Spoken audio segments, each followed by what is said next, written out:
Hi all. Welcome back to another video of Norishe with Anuvind. ഇന്ന് നമ്മൾ discuss ചെയ്യാൻ വേണ്ടി പോകുന്നത് general diet for uric acid.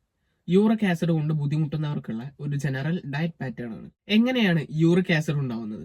Purine എന്ന് പറയുന്ന ഒരു വസ്തുവാണ് യൂറിക് ആസിഡിനെ ഉണ്ടാക്കുന്നത്. നമ്മുടെ ശരീരത്തിൽ അളവിൽ കൂടുതൽ പ്യൂരിൻസ് അടിഞ്ഞുകൂടിയാൽ അവ എല്ലാം ഓരോരോ സ്ഥലത്ത് അടിഞ്ഞു ചേർന്ന് അക്യുമുലേറ്റ് ചെയ്ത് അങ്ങനെയാണ് യൂറിക് ആസിഡ് എന്ന് പറയുന്ന ഒരു അവസ്ഥ ഉണ്ടാവുന്നത്. നമ്മുടെ ശരീരത്തിൽ ഉപയോഗം കഴിഞ്ഞ് ബാക്കി വരുന്ന പ്യൂരിൻസ് യൂറിക് ആസിഡായി ബ്രേക്ക് ഡൗൺ ചെയ്യുന്നു.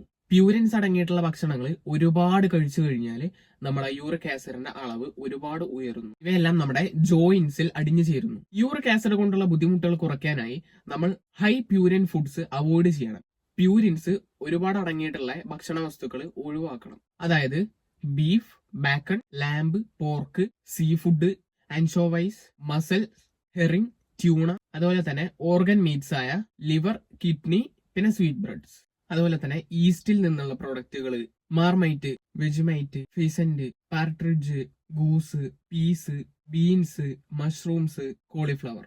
മദ്യപാനമുള്ള ആളുകളാണെങ്കിൽ മദ്യപാനം അവോയ്ഡ് ചെയ്യുക. ആൽക്കഹോൾ കൺസംഷൻ നമ്മൾ നിർത്തുക. അതുപോലെ തന്നെ ബിയറിലും പ്യൂരിൻസ് അടങ്ങിയിട്ടുണ്ട്. പക്ഷേങ്കിൽ ബിയർ നമുക്ക് ചെറിയ തോതിലൊക്കെ വളരെ കുറഞ്ഞ അളവിലൊക്കെ എടുക്കാവുന്നതാണ്. ഹൈ പ്യൂരിൻ കണ്ടന്റ് ഉള്ള ഭക്ഷണങ്ങൾ ഒഴിവാക്കിയിട്ട് കുറഞ്ഞ അളവിൽ പ്യൂരിൻ കണ്ടന്റ് ഉള്ള ഭക്ഷണങ്ങൾ കഴിക്കുകയാണ് നമ്മൾ ചെയ്യേണ്ടത്. ഇനി നമുക്ക് കുറഞ്ഞ അളവിൽ പ്യൂരിൻ അടങ്ങിയിട്ടുള്ള ഭക്ഷണങ്ങൾ ഏതൊക്കെയാണെന്ന് ഒന്ന് നോക്കാം. നമുക്ക് ഫ്രഷ് ബെറീസ് നല്ലതാണ്.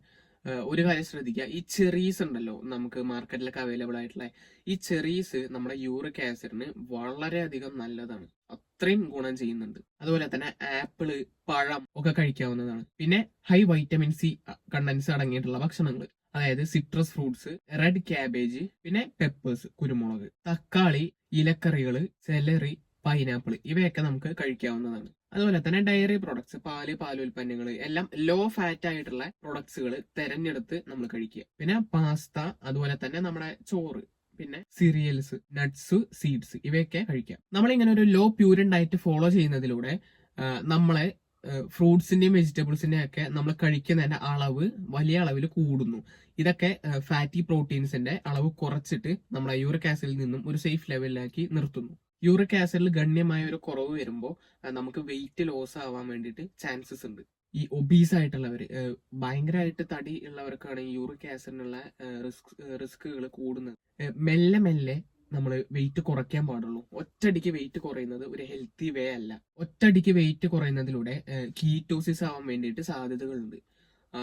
അതിലൂടെ യൂറിക് ആസിഡിന്റെ ലെവൽസ് ഗണ്യമായി ഉയരാനും സാധ്യതയുണ്ട്. നമ്മൾ ഇടയ്ക്കിടെ വെള്ളം നല്ലവണ്ണം കുടിക്കാൻ വേണ്ടിയിട്ട് ശ്രദ്ധിക്കുക. ഇത്രയും കാര്യങ്ങളാണ് എനിക്ക് നിങ്ങളോട് യൂറിക് ആസിഡിന്റെ ഡയറ്റുമായിട്ട് ബന്ധപ്പെട്ട് ഷെയർ ചെയ്യാനായിട്ടുള്ള കാര്യങ്ങൾ. നിങ്ങൾ ഈ ചാനൽ ആദ്യമായിട്ടാണ് കാണുന്നതെന്നുണ്ടെങ്കിൽ ഒന്ന് സബ്സ്ക്രൈബ് ചെയ്യുക, തൊട്ടടുത്തുള്ള ബെല്ലൈക്കൺ കൂടി ഒന്ന് എനേബിൾ ചെയ്യുക. അതുപോലെ തന്നെ വീഡിയോ ജസ്റ്റ് ഒന്ന് ലൈക്ക് ചെയ്യുക. യൂറിക് ആസിഡിൽ നിന്നും സഫർ ചെയ്യുന്ന നിങ്ങളുടെ ഫ്രണ്ട്സിനോ റിലേറ്റീവ്സിനൊക്കെ ഈ വീഡിയോ ജസ്റ്റ് ഒന്ന് ഷെയർ ചെയ്ത് കൊടുക്കുക. അവർക്കും ഇത് ഒരുപാട് യൂസ്ഫുൾ ആയിരിക്കും.